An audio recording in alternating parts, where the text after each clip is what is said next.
My name is Jesse Suter. I'm the Executive Director of the Center on Disability and Community Inclusion. And I want to welcome our presenters who are going to get a chance to speak in just a moment. I want to welcome our guests. I want to welcome CDCI staff and those watching online and those watching sometime in the future if you're watching this, watching the recording. Thank you so much for joining us.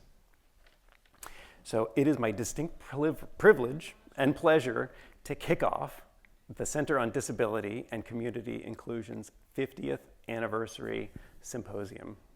Welcome. Pause for applause. Okay, excellent. So in just a moment, I'm going to invite the presenters to come up here to the podium, and one at a time, they're going to briefly share their projects. So these presenters were invited to share their work because they're all examples of innovative scholarship, community engagement, and work that our partners are doing. So I'm thrilled to showcase them, and I'm so grateful that all of you are here. So logistics, each presenter will have 3 minutes to introduce their projects. Please, no questions from the audience during these brief talks. There'll be plenty of time for questions after that, I promise. And to make sure we stay on time, possibly Rachel, possibly myself, will hold up a 1-minute warning card. There's no hook. We won't be pulling people off the stage, but we will gently remind you when time is up. Again, there'll be plenty of time for the presenters to talk more about their work and answer questions after that. So, without further ado, I'm going to invite our first presenter, Audrey Homan, to come up to the front and give your 3-minute presentation, and we'll tell you when time is short. Please welcome Audrey.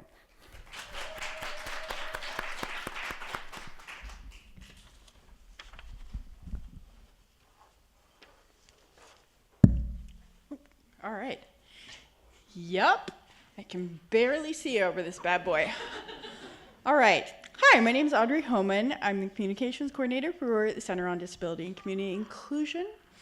And the project that I wanted to share with everyone today is that in 2022, the Nature Conservancy of Vermont contacted CDCI to ask us about research into accessible outdoor natural spaces in Vermont.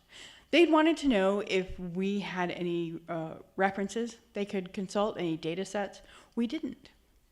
And in fact, the more the Nature Conservancy and I looked at this problem, we discovered those data sets just don't exist. So what we did was we started out by sharing a very brief survey with everyone. And we asked people, what are some of the common obstacles between you and really getting and enjoying and feeling included outside in Vermont's natural outdoor spaces? And we asked, what would make it easier for you to get outside? Do you want detailed trip planning? Do you want more benches? Do you want flatter surfaces to move across in these outdoor spaces? Fully accessible restrooms, although why that's not a default in 2024, I don't know. So it was a very small survey. We only had just over 20 responses, and we found that the most important thing for people was detailed trip planning. This, in and of itself, was interesting, but it wasn't as interesting as the qualitative data that people shared. Why they weren't getting outside and enjoying Vermont's natural outdoor spaces. The stories that they told about the barriers they were encountering and what they needed and how it made them feel to live in Vermont and not be included when people talked about getting outdoors and enjoying Vermont's fresh air.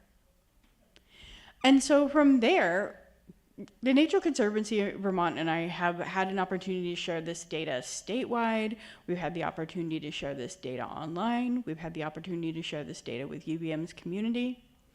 But for us, we see it as really just a starting point. We need to know more about how to dismantle barriers to accessibility so that everyone can enjoy outdoor natural spaces in Vermont. And we need to listen to what people are telling us as we share this data. And the thing that we're hearing the most as we share this data is, wow, I didn't know. I didn't know there was a problem. I really thought this natural outdoor area we manage is fully accessible. Wow.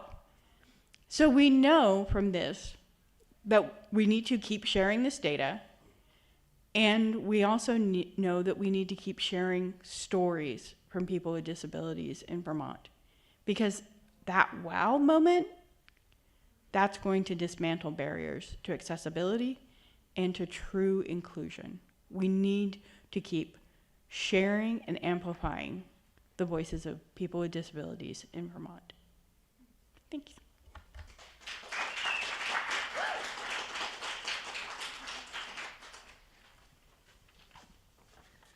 Thank you, Audrey. Great kickoff. We're going to keep it going. I'm going to invite Brian Degg to come up to the front.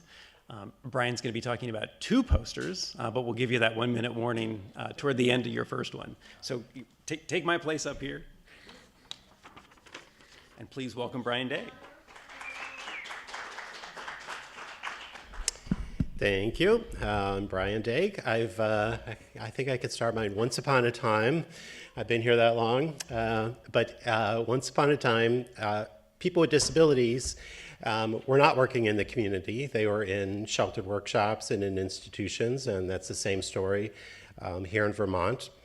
In 1980, they started a demonstration project called Supported Employment because they realized people in sheltered workshops were not getting out, they were not getting employment, they were just sustaining sheltered workshops. So leadership at the University of Vermont, Susan Hazazi among others, and people at the state, started supported employment and just said, let's get people jobs out in the community, let's provide them the support that they need to be successful. So that was the birth of supported employment, and it was successful. So gradually, the sheltered workshops were closed down. People were getting jobs out in the community. In 2002, we had 1 sheltered workshop left, and it was kind of a holdout.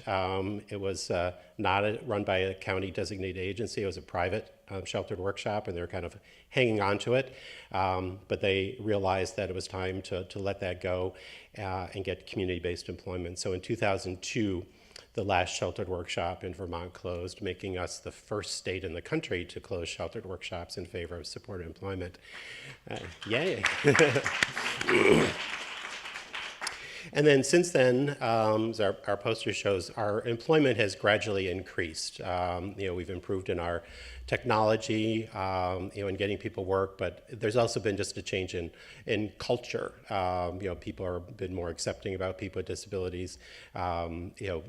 Our young employers today have grown up with inclusive education, so it's not as unusual for them to employ people with disabilities. So it's our chart shows it's been gradually increasing, for people to be in the community, and we have got pushback. One of the reasons we did this data brief was that there are still a lot of sheltered workshops around the country who are trying to hold on to them.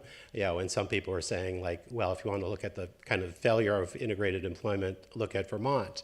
And they took a lot of our data out of context. So, that was sort of the impetus of us to kind of put this brief together, because it had happened more than once, and we wanted to really set the record straight that, employment, is our philosophy here in Vermont, and that we believe that everybody can be employed, given the right support. So, so that's where we're at, and happy that, we've been seen as a leader in employment of people with disabilities.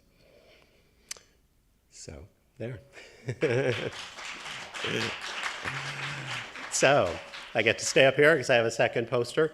So along the lines with that, I just want to mention that the Civil Rights Commission was looking at this issue of sub-minimum wage and sheltered workshops. So we were able to testify, and they came to Vermont to see the example. And as a result, they created a report recommending that the United States get rid of that 14C law, that allows people with disability to be paid less than minimum wage and to gradually phase out sheltered workshops.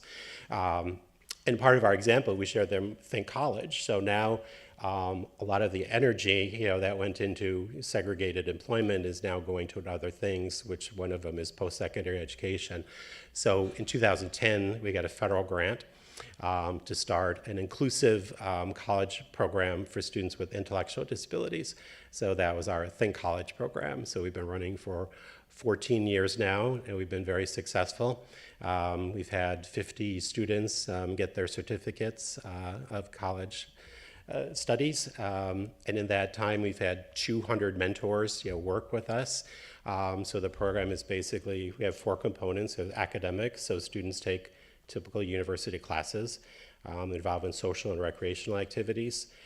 We work on independent living skills and self-advocacy skills, and the final part is work experience and career skills. So it's a 2-year or 3-year certificate program, and students are supported by UVM students.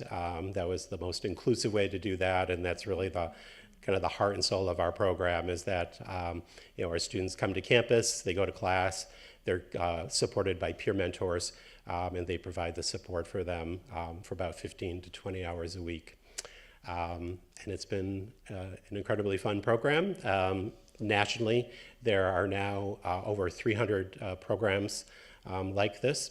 And Europe doesn't have a lot of these programs, but they're looking to develop them. So in a couple weeks, actually, I go to Cork, Ireland, and I'll be presenting at a conference there because they want to develop post-secondary programs like this in Europe. So thank you.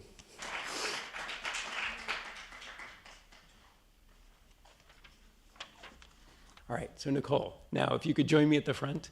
Yes, Jesse. Please welcome Nicole Villamere. Wears many hats, but in this case, Think College alum.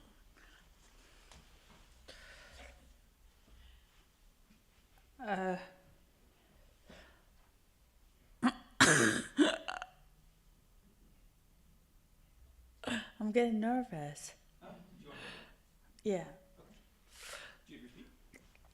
Yeah. Okay. My study is called Exploring Think College Vermont Academics and Employment. People with disabilities face challenges going to college and getting inclusion. I wanted to know if these programs also help people. Wait, did I skip one? To help, there are more job and colleges programs focused on inclusion. I wanted to know if these programs also help people start careers that match their goals. I started a study to ask graduates of Think College Vermont what has helped them. So what is Think College Vermont? Think College Vermont is a small, inclusive, academic, social, and vocational program.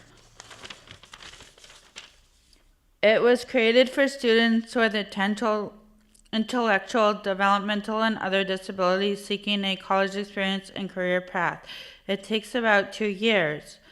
What do students receive? Think College Vermont uses student-centered planning, academic advising, and peer mentors students receive. Academic enrichment, they enroll in UVM classes with peer mentor support. Socialization, they meet new people and participate in social and recreational activities. Independent living and self-advocacy skills, they improve daily living skills and increase independence and confidence. Work experience and career skills, they explore careers, participate in vocational internships, and establish a career path. How does Think College Vermont support careers? Starting a career can mean more than having a better job. I wanted to learn more about talking to other Think College Vermont graduates. How will this study help? I believe college matters for everyone. I decided the best way to learn how Think College Vermont helps is to hear from other graduates. So I applied for a grant to support this study. The grant was the Jean S. Garvin Research Fellowship. I completed UVM's RIB training for researchers. Now I am working with its faculty to get approved for the RIB so I can start the interview. And thank you, Brian and Jesse, for helping me work on this project. Thank you.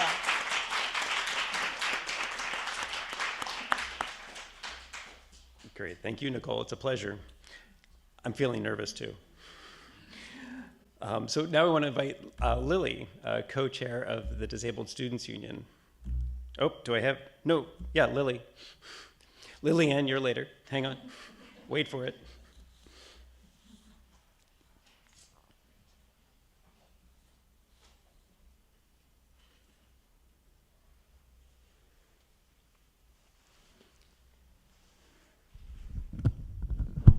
Do you want to come to the front? Yeah, that'd be good. Actually, my fellow officer, I think is probably in that van coming right here. Oh, do you want to go a little bit later? Yeah, if possible. Oh, sure. If it's not too much trouble. No, not at all. Thank you, sorry. Lillian, you're not next, but you were so eager. Should we go out of order? Come on, Lillian. Please come to the front. Please join me welcoming Lillian Savard.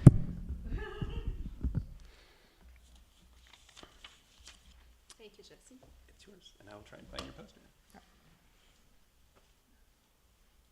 Ignore that. You can go ahead. Okay, hi everybody. My name is Liliane Savard. I'm a co-chair and co-founder of the UVM Autism Collaborative. Oh, that's interesting. We're a very creative organization. We're like embrace diversity. So, Can I jump in for a minute? Because yes, this is my please. fault. Hi, everyone. This is Jesse Suter. What folks can't see online that we're laughing at is the slide that is being shown right now, which is a picture of Lillian's poster, which I hope the version online is in better shape. It's not looking so good. So that's the humor that you're missing online. And I'm going to do my best to get this off of the screen now because it's very distracting. Let Lillian share her brief talk.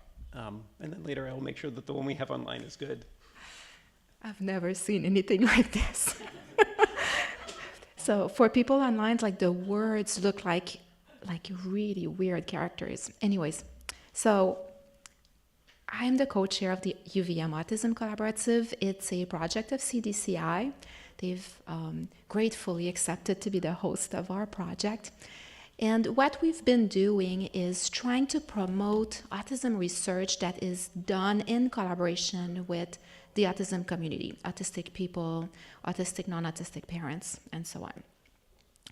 So really earlier on, actually I see Michael Shore in the room here. So Michael is a member of the Autism Collaborative, and he was really spearheading the idea that we needed some onboarding training. So we applied for a Patient-Centered Outcomes Research Institute Engagement Award, and we received this award. And what we did over the course of 2 years is first we held some focus groups where we asked people from the community, autistic, non-autistic, adults and parents, what they needed to feel safe and included to want to join autism research teams. Then for the second phase, we had about 25 people, some from community members who joined the first focus groups and some people from our team, and we co-created autism research training, like onboarding tools. Basically, we first started with looking at research trainings that existed and reviewing them to see if they were accessible to meet people's needs, which they were not. So the first training we created was this training about participatory research for community members to understand the research process and its constraints, but also for researchers who were new to participatory research, like the idea of doing it with team members who are part of the community they are studying. But one thing that did not exist was a training on how to work together. So we created this second training called Working Together, and a big part of it is better understanding the lived experience of being on the autism spectrum and what it means in terms of supports and accommodations to be fully included in a research team. So feel free to visit our training website at go.edu, go.edu.uvm/CPAR training. There are some functionalities that are still being put into place, but it's going to evolve. It's just a starting point. So we want to share that with you.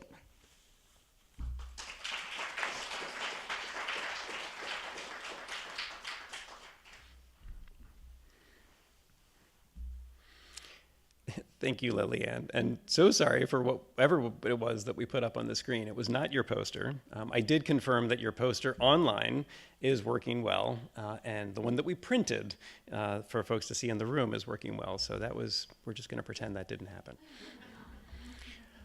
All right. And so next to the podium, I will invite Pam Cummings, who, like Brian, thank you. Yes, please welcome to Pam. And Pam's going to talk about two of her projects. She has two posters here. Take it away, Pam. Thank you. Hi, everybody. Nice to see everyone here today. So I'm Pam Cummings, and I'm the director of the 24-hour postural care project. Children and young adults who have difficulty moving their bodies and changing their position are at risk for some serious health complications. 24-hour postural care is a way of considering positioning across the full 24 hours, all day, all night, to help to support body shape and prevent the impacts of gravity over time. 24-hour postural care can help to improve participation and function during the day, and it helps to protect that body shape, also preventing increases in respiratory infections, can help with constipation, and a variety of other things. The 24-hour postural care project is one of the first in the country, proud to say, to bring this concept to providers in Vermont. So we support all different healthcare providers that are working with children and families, and we do it using this 24-hour postural care pathway.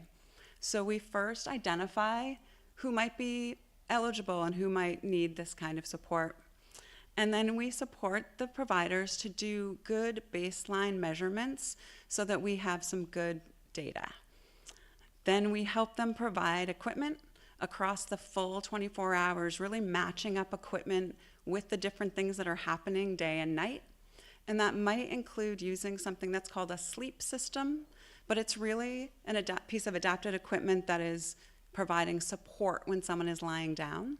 Many people use it when they're sleeping. We then support implementing an individualized program and then ongoing monitoring, which might include reassessing so that we can see if the things that we're doing are working. You can ask my husband, but I love talking about 24-hour postural care. It is one of my favorite things. He knows so much about it. You maybe can talk to him about it. And I'll be at my poster later if you have questions. Thanks. Even more exciting than that, I'm also the director of the I-Team Early Intervention Project, and we are celebrating our 10th anniversary this year. Very exciting. So in honor of our anniversary, I just want to tell a little story that's part of our origin story. About 11 years ago, I was I'm a physical therapist, so I was doing physical therapy locally, and one of my colleagues, who's not here yet, but I think she's coming to this party, called me, and she told me the story about a baby who was born with serious, complex motor and other disabilities and some medical complications. He spent many months in the intensive care nursery and then was discharged home. And a few weeks after he got home, an early intervention provider came to his house to assess him. And after taking a look at him and talking to the family, she told them that she didn't have anything to offer them. She didn't have the skills and knowledge necessary to support them because of the specialized nature of his needs. This is heartbreaking, and it made me cry when she told me. And it was the catalyst for us starting the I-Team Early Intervention Project. The I stands for interdisciplinary. So we're an interdisciplinary team. There's 4 of us. I'm the physical therapy consultant. We have an occupational therapy consultant. We have a communications consultant, and we have a family resources consultant. And we support early intervention teams across Vermont when they're working with infants and toddlers with these complex profiles. And we do it in a variety of ways. So over the last 10 years, we have supported over 163 individual teams, and we've provided, we do that through consultation. We have provided it's even more than that now, over 126 trainings and guest lectures. And in the last couple years, we've started an augmentative communication mentoring program, and so far have had 18 healthcare professionals in the state improve their ability to provide augmentative communication to this population. I'm not sure if I'll be here, but I would love to celebrate our 50th anniversary someday. And thanks for being here today, you guys.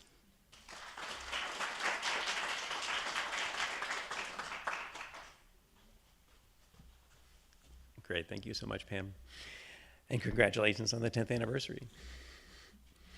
And so next, if Chaya Lichtig could please join me up here and talk about the Continence Project. Please welcome Chaya. Hi, everyone. I brought notes because everyone knows I'm really good at a lot of words. So this will keep me on track, I hope. My name is Chaya Lichtig. I'm an occupational therapist, and I am the director of the Vermont Continence Project. So our project's central mission, in a nutshell, is to increase awareness of the root causes of pediatric incontinence and increase capacity to address pediatric incontinence, and also decrease the barriers that pediatric incontinence creates. So the project has existed since 2007, and it's had various funding sources and various compositions over the years. I've been with the project for, I did the math, I think it's 7 years, and I've been the director for 4. And for the last several years, our model had some significant snags. We were providing this long-term consultation, and while we were developing these robust relationships with families and providers, the model was inconsistent across referrals. We also felt like we were saying really the same things very often, and our consultants, they were also at or beyond their capacity. And finally, we weren't entirely sure that our work was really having the impact that we wanted. So in the summer of 2023, we started a new process. It started with my very intrepid team creating a series of more than 30 short, plain language videos that sequentially guide viewers through the process of addressing incontinence from a variety of disciplines, including health, psychology, parent-child dynamics, nutrition. And then we started running these 8-week parent groups. So these groups are based on successful models at other children's hospitals around the country, and they use those videos, our videos, as the primary teaching materials. So what you'll see on our poster. So for the last 2 rounds of our group, we've measured an enhanced set of parent and child outcomes related to our group. Parents almost universally report feeling less stressed over time after participating in our group and more confident managing their child's incontinence. And in the small sample that we've measured so far, 7 out of 10 parents reported that their child's incontinence had gotten somewhat or significantly better. So that's a great thing to see. What the poster doesn't show is how frequently parents say, "I'm just so relieved that I'm not the only one. And I'm just so relieved that I can talk to other people about this, very sensitive and private issue." So based on our observations and our data to date, the group seems to be both effective and efficient at meeting the need we are setting out to meet. So our team is now really actively considering how to bring the successes we've found to the wider Vermont community. We're working on manualizing our group protocol and finding new channels to share our knowledge and skills. So it's a really exciting time, and I look forward to sharing it with you all.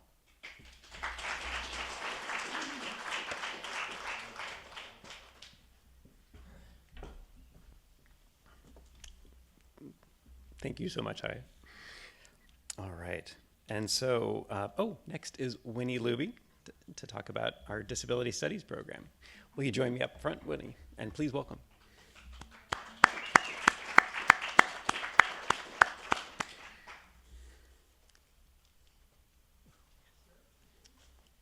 Hi, I'm Winnie Luby. I'm the academics coordinator for CDCI. I also lecture. Yesterday, I shared with Jesse that for some reason I was nervous to get up in front of you all because I don't know why. But he said just to pretend that you were my class. So that's what I'll do now. So on the poster, you'll see that I wanted to talk about the beginnings of our certificate program.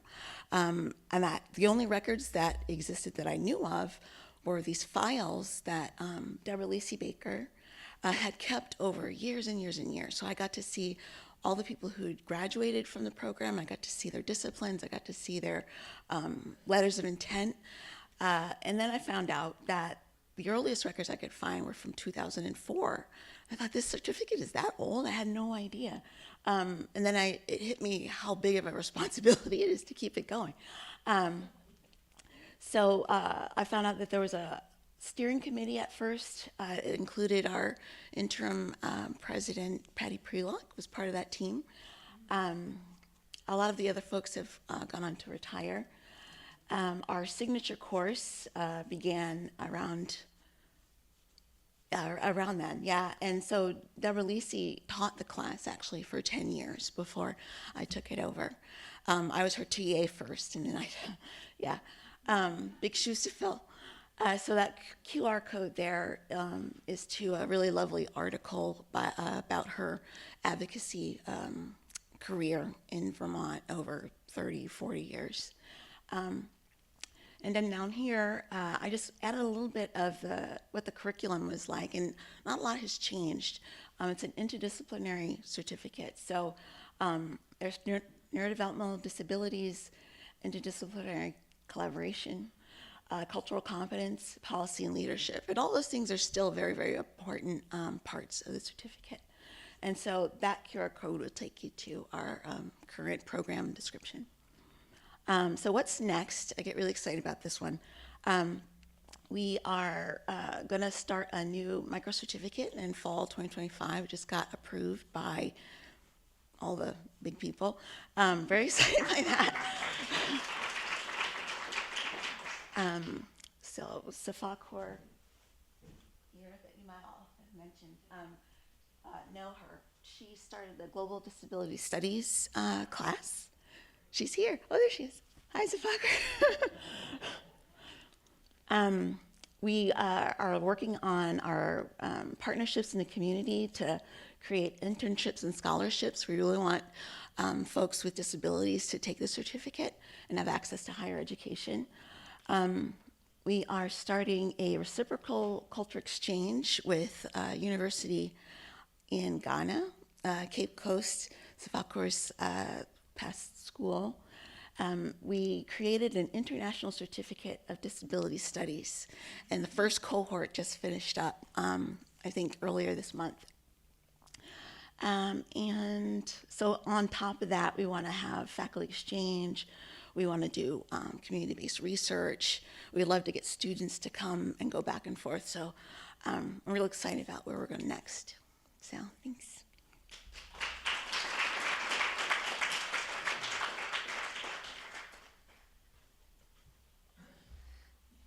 This is Jesse again. Thank you, Winnie. I'm so excited to see what's next as well. All right. So now I'm going to turn the podium over to Alyssa Smith. There.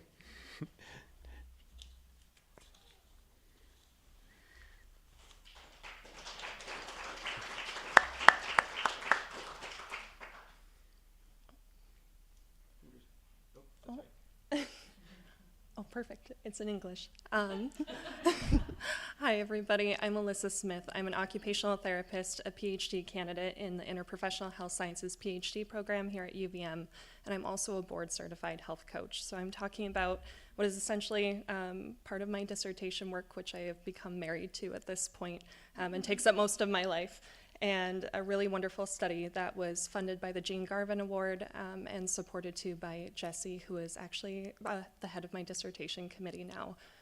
So this was a really wonderful project I was able to implement in the spring. But I want to start by talking about what health coaching is, because it's such a new field that's out there. I always joke that it's not when you go on Facebook and someone's selling green smoothies and they say they're a health coach. In fact, it's a board-certified profession.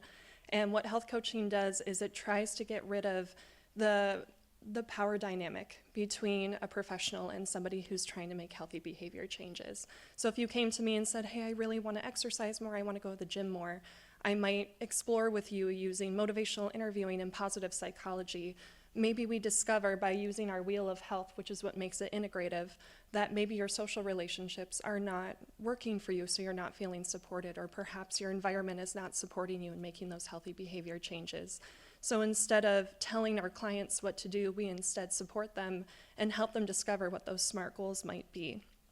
And so this wonderful profession, which recently became board certified and now has didactic curriculum that UVM is providing so that students can get a certificate in it, we don't know if it's accessible to people with disabilities, especially people with intellectual and developmental disabilities. So my dissertation focuses on seeing if it's accessible, if it can explore what health and wellness is for this population, and then what we can do to adapt it to reduce bias within our coaches so that they know what health and wellness looks like for everybody, and nobody is coming into the coaching relationship with an idea that maybe health and wellness needs to be that we get 150 minutes of exercise per week. Perhaps it's being able to brush our teeth, or perhaps it's being able to just get up in the morning and do the things that we need to do. So our pilot study that I ran, I was so grateful to work with Mansfield Hall and Think College here in the local community and get 7 students to participate. It all took place over Zoom. So it was myself and a couple other students who were coaching. And we were able to collect 6 transcripts per participant and actually analyze every single one of those to really explore what those themes were of what is health and wellness for somebody with an intellectual and developmental disability. We don't even care if it's effective yet. We just want to know what this experience is so we can adapt it further and explore it further. So please come up, and I would love to tell you more about the themes that we found and kind of the things we were able to explore a little bit more with our big fancy thematic map here. So thank you.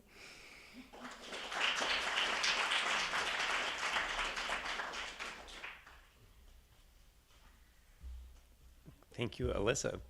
And so now I'd like to turn it over to the Disabled Student Union representatives. So Lily, not just you? Okay, great. So this is going to be, Rachel, correct me if I'm wrong, our last brief talk. Okay, wonderful. And then we're going to open up the session. And before that, I'll have a few logistics, especially for folks that are participating online. Thank you. Hi, good afternoon. My name is Lily, and I am a white woman-looking person with medium-length brown hair wearing a purple sweater. And I am here with my fellow officer, Reese, on behalf of UVM's Disabled Student Union. We were established in October of 2022 with the intention of improving UVM's accessibility and forming disability community on campus. And we are advised by Jessie Suter of the CDCI, and we found the knowledge and resources of the CDCI to be very valuable as we've grown as an organization. As part of our efforts to improve campus accessibility, we frequently meet with university administration, faculty, and other student groups to provide recommendations to make the university more inclusive. We also hold bi-weekly meetings for members to participate in conversations about accessibility, ableism, individual experiences, and personal interests. Although 1 in 4 UVM students utilize class accommodations through student accessibility services, many disabled students still feel alienated in campus classrooms, clubs, and places of residence. By providing an environment for disabled students to connect through their shared experiences, we hope to foster a greater sense of community and belonging for the university's many disabled students. through our advocacy, we have been able to make many necessary improvements on campus. These include removing barriers for elevator access, creating an ADA barrier reporting system to address physical barriers and acts of ableism, improving campus transportation, creating an elevator outage alert system, and lastly, incorporating principles of universal design in campus renovations. In the future, we hope to increase accessibility and inclusivity at new student orientation, implement faculty trainings to increase awareness of disability and educate faculty on university accommodation processes, and improve housing accessibility in campus residential buildings, and much more. We have had a lot of growth in our first 3 years as an organization, and we look forward to continuing our advocacy and community building efforts in the future. Thank you so much.